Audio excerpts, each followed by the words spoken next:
কে যদি আপনি ইমানদার বান্দা হন, নেককার পরেশগান হন, তাহলে নামাজ আপনার মাথার দিকে দিকে আসিয়া ওই ফেরেশতাদেরকে যে বাধা দিবে, বলবে গভীর রাত্রিতে আরামের বিছানাকে হারাম করে দিয়ে ঠান্ডা পানি দিয়ে ওযু করে তিনি তাহাজ্জুদের নামাজ আদায় করেছে, কবরের ভয়ে দুই চোখের পানি ফেলাইছে, হায়রে আয়, তার জন্য কবরে বিরাট একটা নিয়ামত হবে। ওই ফেরেশতার সঙ্গে নামাজ তার জন্য বাধা দিবে। কোন সুবহানাল্লাহ। আর একটা ফেরেশতা আসবে, তার জন্য বাধা দিবে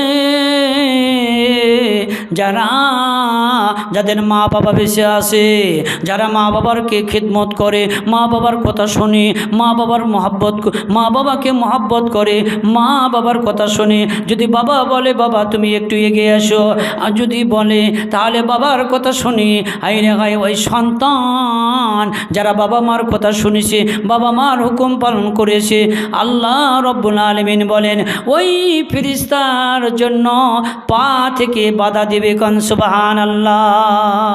তাহলে কবরে এক নামাজ বাধা দেবে ফেরেশতার সঙ্গে। তাহলে আমাদের জন্য নামাজ পড়া দরকার। নামাজ নবীজি বলেছেন সলাৎ, সে সালাত 82 জায়গায় আল্লাহ তাআলা বলেছেন নামাজ, যে নামাজ সঠিকভাবে যারা আদায় করলো, এ নামাজ পরকালে তার জন্য বিরাট একটা নিয়ামত হবে। কোন সুবহানাল্লাহ। তারপরে আমরা দুনিয়াতে চলাফেরা করি, বিশাল আল্লাহ তাআলা আমাদের জন্য আলোর জন্য আল্লাহ ব্যবস্থা করে দিয়েছেন। ওয়াশ-শামসু তাজরি লিমুস্তাকাররিন লাহা। আল্লাহ রব্বুল আলামিন আকাশে এমন একটি চন্দ্র সূর্য দান করে দিয়েছেন, একটা সূর্য সারা পৃথিবী আলো বিরাজমান করে। কোন সুবহানাল্লাহ। একটা বার আমরা আল্লাহর নিয়ামতের সম্পর্কে একটু গভীরভাবে চিন্তা করি না কেন, যে আল্লাহ তাআলা সারা পৃথিবী একটা সূর্যের আলো দিয়ে সকল মানুষদেরকে আলোকিত করে দেন, তিনি হলেন মহান আল্লাহ। কোন সুবহানাল্লাহ। সূর্যের আলো অস্তর গেছে আমার বাপজান ভাইয়েরা, অন্ধকার রাত আলোর জন্য চলাফেরার জন্য আমরা বিদ্যুতের ব্যবস্থা করেছি। ও দরদি ভাইয়েরা, অন্ধকার কবর আমি আপনাদেরকে বুঝাইতে চাচ্ছি, সেখানে তো আলো নাই, বাতাস নাই, কোনো অক্সিজেন, কোনো বিদ্যুতের আলো দেওয়া হবে না রে ভাই। আল্লাহ রব্বুল আলামিন বলেন অন্ধকার কবর আলো হবে কোরআন তেলাওয়াত। কোন সুবহানাল্লাহ। যারা সকাল সন্ধ্যায় আল্লাহকে খুশি করার জন্য যারা কোরআন তেলাওয়াত করেছেন, আল্লাহ রব্বুল আলামিন বলেন ওই কোরআন তেলাওয়াত করার ব্যক্তির আমলনামায় আল্লাহ তাবারক তাআলা তার কবরটাকে আলোকিত করে দিবেন। কোন সুবহানাল্লাহ। কোরআন তেলাওয়াতের কারণে, কোরআনের আমলের কারণে আল্লাহ তাআলা কবরের অন্ধকার কবর আলোকিত করে দিবেন। কোন সুবহানাল্লাহ। পোকামাকড়ের ঘর, বিরাট বিরাট সাপ আসবে এবং ধ্বংসন করবে। দুনিয়াতে কোনো ব্যক্তির যদি ধ্বংসন করে, সাপ কামড় দেয়, তাহলে আমরা তার বিষ নামানোর জন্য আমরা অনেক চেষ্টা করি, ঝাড় ফুকের কাছে যায় এবং সাপড়াকে ডাকানো হয় এবং বিষ ঝাড়ানোর ব্যবস্থা করা হয়। দুনিয়াতে একটা না একটা ব্যবস্থা আছে, কিন্তু কবরে যারা নাফরমানি ব্যক্তি হবে তাদের জন্য সাপ আসবে, বলবে আমি তো আসবো না, আল্লাহ পাক পাঠিয়ে দিয়েছে তোমাকে ধ্বংসন করার জন্য। সাপ ধ্বংসন করবে, কামড় দিবে, এত জ্বালা যন্ত্রণা হবে। বলেন তো সেখানে কিন্তু ঝাড়পু এবং সাপরা আছে কিনা?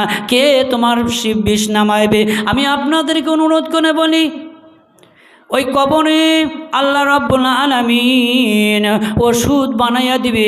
যারা পবিত্র মাহে রমজানের যারা রোজা রাখছে আল্লাহকে খুশি করার জন্য, ওই ব্যক্তির জন্য আল্লাহ তাবারক তাআলা কবরে সাপের বিষ আল্লাহ তাআলা ওষুধ হিসেবে আল্লাহ তাবারক তাআলা নিযুক্ত করে দিবে। কোন সুবহানাল্লাহ। বিছানা নাই, বিছানা নিয়ে আসো।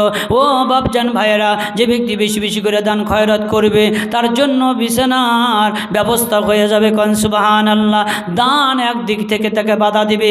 ও বাপজান ভাইয়েরা, আমি আপনাদেরকে অনুরোধ করে বলি, মদিনা শরীফের আব্দুল্লাহ আনসারী রাদিয়াল্লাহু তাআলা হাদিসটি বর্ণিত, রাসূল করিম সাল্লাল্লাহু আলাইহি সাল্লাম বলেছেন, ওই জামানায় এক ব্যক্তি বসবাস করত। মনে করেন যে মদিনার এক পাশে এক ব্যক্তির বোন ছিল, তেনার বোন মারা গেছে। বোনটাকে কাপন দাপন করার জন্য যখন কবর খনন করে, ওই কবরে বিরাট একটা সাপ দেখা গেল এবং আর একটা কবর খনন করা হইল, সেখানেও সাপ দেখা গেল। কিন্তু কেউ পোকামাকড় সাপ বিচ্ছু একটা কবর খনন করা হইল, ওই কবরে জুনুল সাপ পোকামাকড় বিচ্ছু দেখা যায়। কেউ কি জানে শুনে কোনো লাশ কবরে রেখে আসবি? আমার বাপজান ভাইয়েরা, মদিনার ঘটনা আবু দার রাদিয়াল্লাহু থেকে হাদিসটি বর্ণিত, রাসূল করিম সাল্লাল্লাহু আলাইহি সাল্লাম বলেছেন, আমার বাপজান ভাইয়েরা, তৃতীয়বার যখন কবর খনন করে সেখানেও ওই ভাবি প্রথমবার, দ্বিতীয়বার, তৃতীয়বার, তৃতীয়বারও কবরে সাপ দেখা গেল। লোকেরা সবাই নবীজির দরবারে গেলেন, বললেন, হুজুর এবার আমরা কি করিব? বললেন, যে কোনো একটা কবরে তোমরা তাকে কাফন দাফনের ব্যবস্থা করে দাও, কেননা যে ব্যক্তি মারা গেছে এই ব্যক্তি এমন একটি কাজ করেছে, এমন একটি নাফরমানি করেছে, আল্লাহ তাবারক তাআলা তার প্রতি বিজার। অর্থাৎ পৃথিবীর যে কোনো জায়গায় তাকে কাফন দাফন করো না কেন, কবর খনন করো না কেন, সেখানেও সাপ বাড়াইবে। এই সাপ থেকে সে রেহাই পাবে না। তার মানে তার আমলটা ভালো না। আমি আপনাদেরকে অনুরোধ করে বলবো, সেখানে কাফন দাফন করা হলো, মাটি প্রদান করা, মাটি দেওয়া হলো, বাড়িতে আসলো, আসার পরে তার স্ত্রীকে বলল, ও পানের স্ত্রী, আচ্ছা তোমার স্বামী মারা গেছে, তাকে কাফন দাফন করিয়া কবরে রাখে আসা হইল, কি কারণে কবরে সাপ দেখা গেল? তার স্ত্রী বলিলেন, কি আর বলবো, বলতে চাই না, বাধ্য হয়ে বলা লাগলো। সে বলিল, আমার স্বামী এমনই একটি কাজ করতো, এমন একটি জীবিকার ব্যবসা করতো। ওই ব্যবসা করতে করতে পুনরায় নিয়মিতভাবে প্রতিদিন যেভাবে খাবার যে পরিমাণে খাদ্য লাগবে, ওই পরিমাণে খাদ্য ওই ব্যবসার থেকে সরে রাখতো। আর ওই ব্যবসার মধ্যে কিছু পাথরের টুকরা বা কাঠের টুকরা দিয়ে মিশ্রিত করে সমপরিমাণে পরিণত করত, করিয়া মানুষের কাছে সে বিক্রি করত। এই কারণে হয়তো আল্লাহ তাআলা বেজার, এই হাদিস থেকে প্রমাণিত। ও বাপজন ভাইয়েরা, ব্যবসা কিন্তু হালাল। নবীজি বলেছেন ব্যবসা হলো হালাল। কেউ ব্যবসার মধ্যে ফাঁকি দিবেন না, ব্যবসার মধ্যে ভেজাল করবেন না। ব্যবসার মধ্যে ভেজাল করার কারণে ওই ব্যক্তির কবরে আল্লাহ তাআলা পোকামাকড় এবং সাপ বিচ্ছুর ব্যবস্থা করে দিয়েছেন। আমি আপনাদেরকে অনুরোধ করে বলবো যে আমরা মুসলমান, আমাদের বড় সম্মানিত আল্লাহ তাবারক তাআলা আমাদেরকে কবুল করে নিন।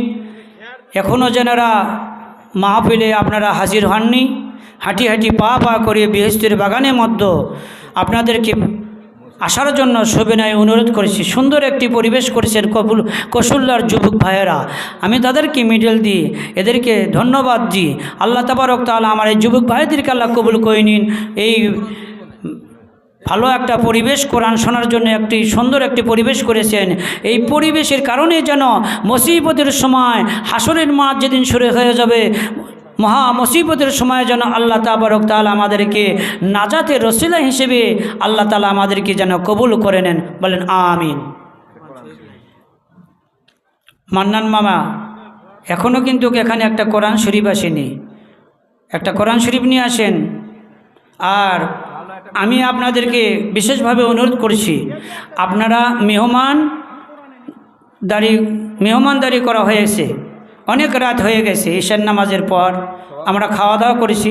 খাওয়া দাওয়া সেরে হাঁটি হাঁটি পা পা করে জান্নাতের মধ্যে চলে আসেন।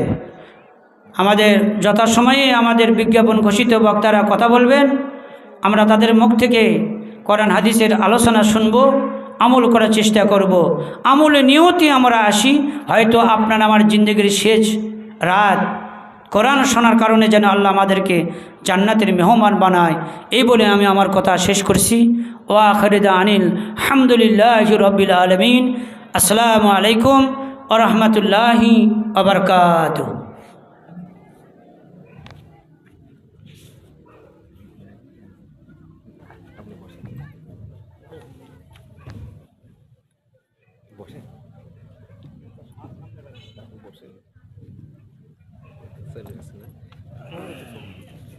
সভাপতি আপনি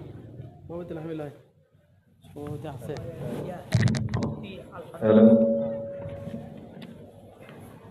আলহামদুলিল্লাহ, এতক্ষণ পর্যন্ত আমাদের সামনে ওয়াজ করলেন হযরত মাওলানা মোহাম্মদ খুরশিদ আলম, শিক্ষক, বারাআঞ্জল দাখিল মাদ্রাসা। তার মূল্যবান কথাগুলো আমাদের আমলে আনার তৌফিক দান করুক আল্লাহ তাআলা, সকলে পড়ে আল্লাহুম্মা আমিন। এখন আমাদের সামনে মূল্যবান বক্তব্য রাখবেন অত্র মাহফিলের দ্বিতীয় ওয়াজিন মুফতি মাওলানা মোহাম্মদ আব্দুল আলিম আরিফি সাহেব, দারুল উলুম সিদ্দিকা ক্যাডেট মাদ্রাসা, শেরপুর, বগুড়া। আমি জনাবকে তার মূল্যবান ওয়াজ নসিহত ফরমানের জন্য সবিনয় অনুরোধ করছি।